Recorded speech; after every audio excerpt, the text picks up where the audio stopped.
The iPhone 15 Pro Max will have even more updates and features than we anticipated, and it will be an outstanding phone from Apple. So, for the first article of the day, we have an Apple patent uncovered dubbed spatial composites, accompanied with this graphic.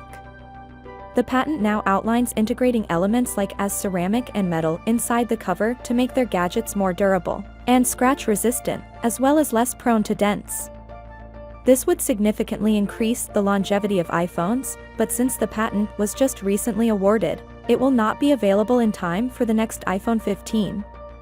We have fantastic news about new features coming to the iPhone 15 as a result of the upcoming iOS 17. We'll be receiving live voicemail, which will translate your voicemail into text on the lock screen, and you can even pick up the phone if you see it's an essential call.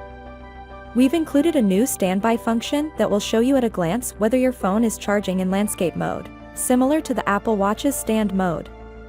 We now get interactive widgets that you can manage straight from the home screen, as well as upgrades to the keyboard's autocorrect, FaceTime it using Apple TV, and other features.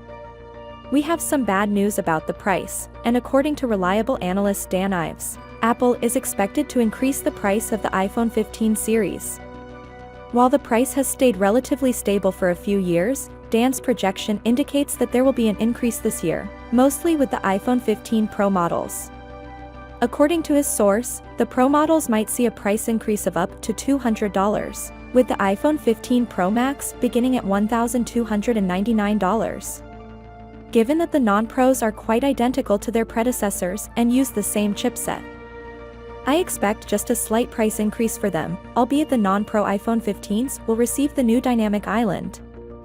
Finally, what are your thoughts about it?